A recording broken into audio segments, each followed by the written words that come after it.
Buenas tardes, mi nombre es Yaxodara Casanova, estudiante de la IEXI. Voy a exponerle el derecho colectivo del trabajo. El convenio colectivo es un contrato o es un acuerdo que se establecen entre las partes, tanto el empresario como los trabajadores. Este convenio colectivo también es conocido como contrato colectivo del trabajo, convenio colectivo del trabajo o convención colectiva del trabajo. Existe una característica del derecho colectivo. Es un derecho que corresponde a la organización de los trabajadores. Constituye un correctivo de las inferioridades socioeconómicas del trabajador frente al empleador.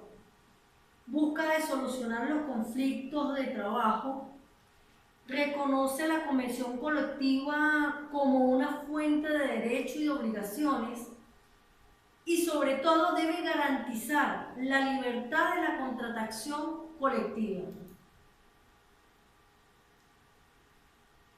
El derecho del trabajo, por su naturaleza, es un híbrido, ya que está integrado por las normas del derecho público y del derecho privado. Es un sistema homogéneo de reglas orientadas por un propósito tutelar del trabajo, por cuenta y bajo dependencia. ¿Qué significa esto? Con respecto al derecho público, podemos dar un ejemplo. Los militares, ellos se rigen por una ley especial de las Fuerzas Armadas, y el derecho privado, todos los trabajadores del derecho privado nos regimos por una norma, por la Ley Orgánica del Trabajo. Existen unos sujetos que intervienen en la disposición. Estos sujetos son los que llamamos trabajadores y los que son los patrones. Están establecidos en el artículo 35 y 40. El artículo 35 de la Ley Orgánica del Trabajo expresa que todos los trabajadores son todas personas naturales que prestan un servicio bajo dependencia de otra persona, natural o jurídica, y lo que buscan es que sea remunerado su trabajo. En el artículo 40 se entiende por patrón o patrona toda persona natural o jurídica que tenga bajo su dependencia uno o más trabajadores, en virtud de una relación laboral en el proceso social del trabajo. ¿Qué es el sindicato? El sindicato es una organización integrada por los trabajadores en defensa del desarrollo de protección de sus intereses sociales, económicos, profesionales relacionados con su actividad. Estos sindicatos, es importante aclarar que en un sindicato no pueden haber dos sindicatos en una empresa, o son sindicatos laborales o son sindicatos patronales. Contenido de los sindicatos. Los contenidos que deben tener los sindicatos, primero, es representar a los trabajadores en el ejercicio de sus derechos, emanados de los contratos individuales de los trabajadores cuando sean requeridos por los asociados. Suscribir los instrumentos colectivos del trabajo que corresponden a velar por su cumplimiento y hacer velar sus derechos. Velar por el cumplimiento de las leyes del trabajo o de la seguridad social. Denunciar sus infracciones ante las autoridades administrativas o judiciales. Velar por el mejoramiento del sistema de prevención de riesgos y accidentes de trabajo y enfermedades profesionales. Con respecto a este punto número 5, es importante aclarar que hay una institución o organización llamada INSACER, que fue creada para proteger aquellas necesidades de los trabajadores en un puesto de trabajo dentro de la empresa. Por ejemplo, podemos citar a una secretaria que se encuentra trabajando en un sitio donde la luz no es adecuada, donde la silla no es ergonómica. En este sentido, INSACER, a través de sus representantes que se encuentran dentro de la empresa, debe asesorar y buscar la mejor manera para satisfacer las necesidades de ese trabajador. Otro ejemplo, con una empresa que se encargue de una fabricación de muebles, existen sus trabajadores. Estos trabajadores son obreros, son trabajadores obreros que deben realizar un trabajo, pero deben cubrir todas sus necesidades en cuanto al puesto de trabajo. Con esto nos referimos a que deben de tener lentes, guantes y botas, las cuales deben ser entregadas a cada trabajador en cierto tiempo. Esto para mejorar las condiciones del trabajo dentro de la empresa. Existen tipos de sindicatos.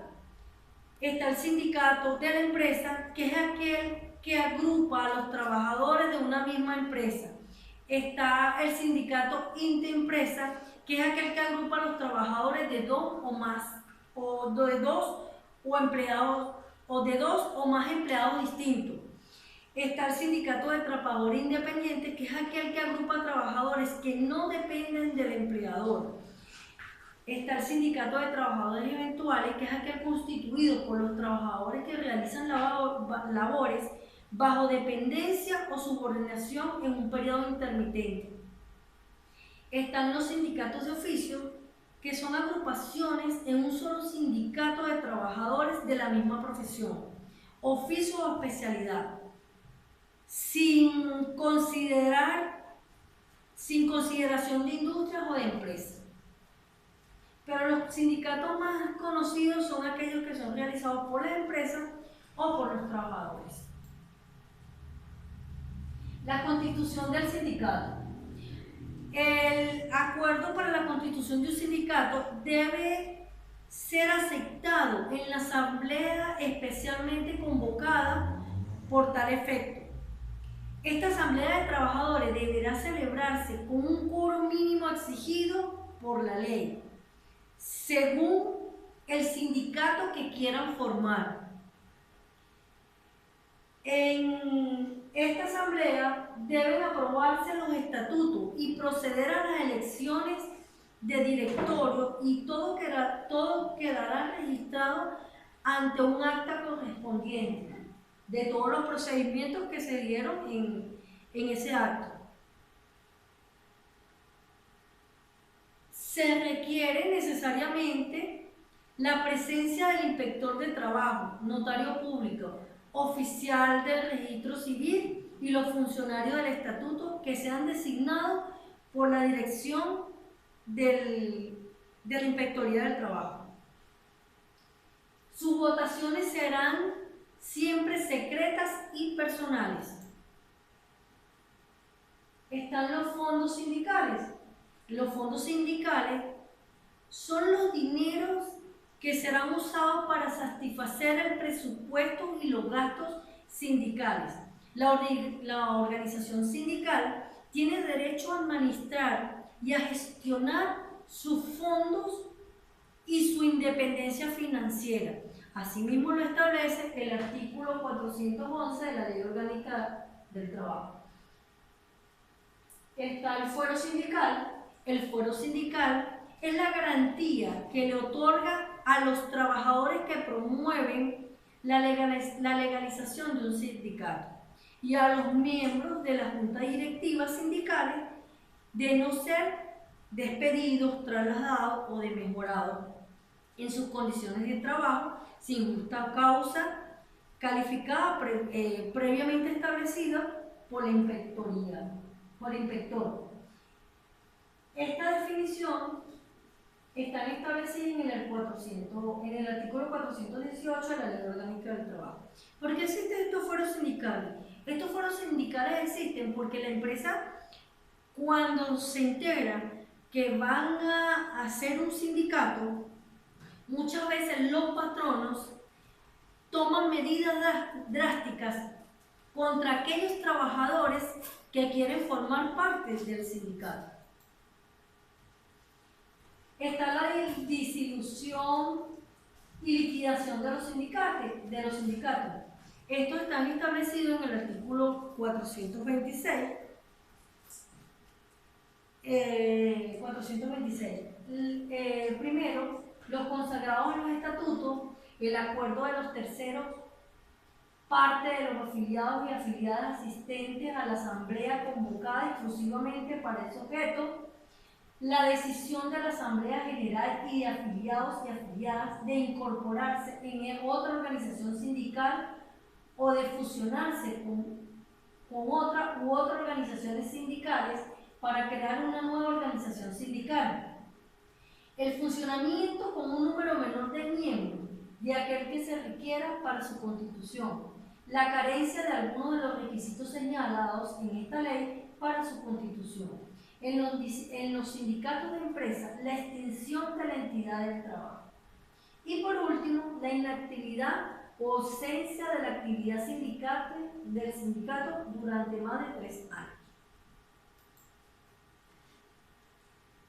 Convención colectiva del trabajo. La convención colectiva del trabajo es la que se celebra entre uno o varios empleados o asociados patronales, por una parte, y por la otra entre varios sindicatos o federaciones sindicales de los trabajadores.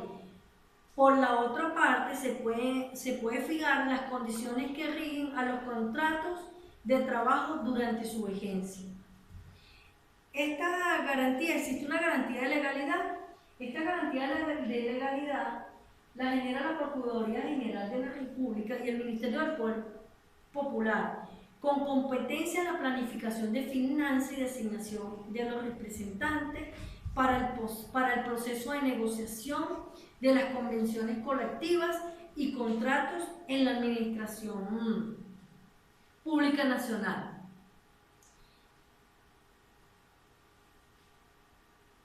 Y deben estar en la normativa legal. Estos deben estar enmarcados en la normativa legal vigente. Existen 3 cláusulas de la convención colectiva. Está la normativa, que son aquellas que incorporan automáticamente a los contratos individuales de trabajo y aseguran la protección de su cumplimiento. Durante su vigencia se interpretan como normas jurídicas. Ejemplo, aquellas cláusulas que establecen el derecho de todos los trabajadores al recibir un incremento de remuneración aplicable al sueldo básico.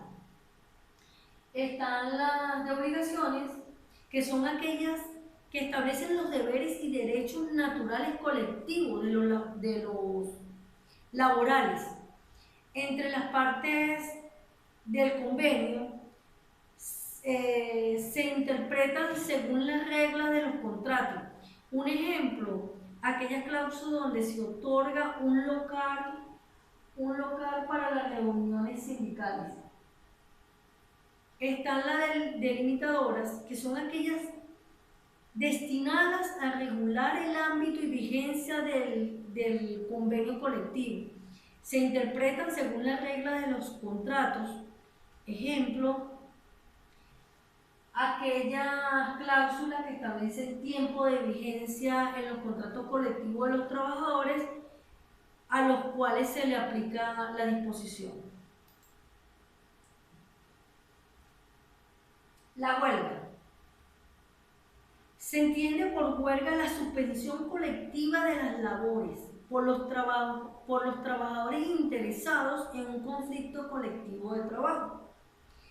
Se permite la presencia colectiva de trabajadores en las inmediaciones del lugar de trabajo una vez declarado la huelga.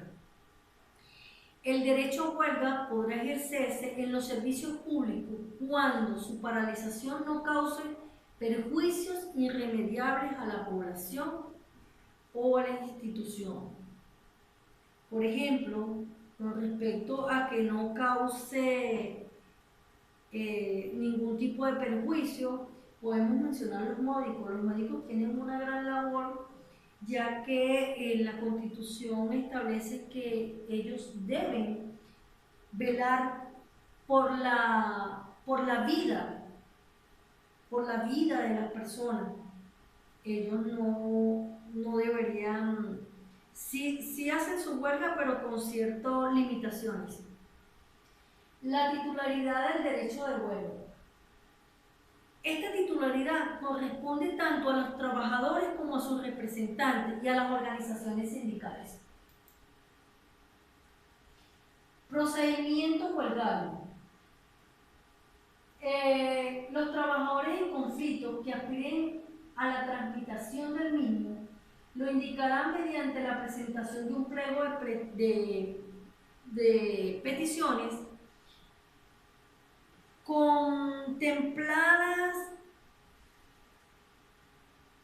contenidas y contempladas en un planteamiento que serán presentadas al patrono para que tome las medidas necesarias de las condiciones que debe mejorar en la colectividad. La obligación de tramitar el pliego de peticiones. El inspector de trabajo, al recibir el pliego de peticiones de los trabajadores, deberá transmitirlo de inmediatamente. No puede hacer observaciones, ni condicionar, ni emitir opiniones sobre el mismo. Debe limitarse a transmitirlo o a transcribirlo y luego presentarlo. La notificación al patrono. Recibido el pliego, el inspector de trabajo lo transcribirá dentro de las 48 horas y el patrón o patrono deben... La notificación se debe hacer al patrono mostrándole el pliego de solicitudes. Dentro de las 48 horas el patrón involucrados en el conflicto. El nombramiento del representante por la Junta Conciliadora, el inspector exigirá al sindicato y a los patrones para que dentro de las 48 horas le comunique el nombramiento del representante. Puede ser tanto el patrón o sindicato, para constituir la Junta Conciliadora. La constitución de la Junta Conciliadora, el inspector de trabajo tratará de buscar un amenamiento entre las partes, pero sin avanzar opiniones ni tomar parcialización por ninguna de las posiciones del conflicto. O sea, que el inspector de trabajo tiene que ser una persona parcial. La huelga general. La huelga general se considera convocada de manera general para toda la población trabajadora. La huelga por solidaridad es una huelga subsidiaria en la cual los trabajadores que no tienen conflicto con sus patrones buscan de testimoniar su simpatía a los trabajadores de otra empresa que éstas sí se encuentran en conflicto con su patrón. Esto lo establece el artículo 490 de la Ley Orgánica del Trabajo. Están las huelgas de servicios públicos esenciales. Los servicios públicos que sean esenciales e indispensables para la comunidad no podrán ejercer el derecho a huelga en su totalidad, debido a la naturaleza de la labor que desempeñan. Esta es toda mi exposición. Gracias por su atención.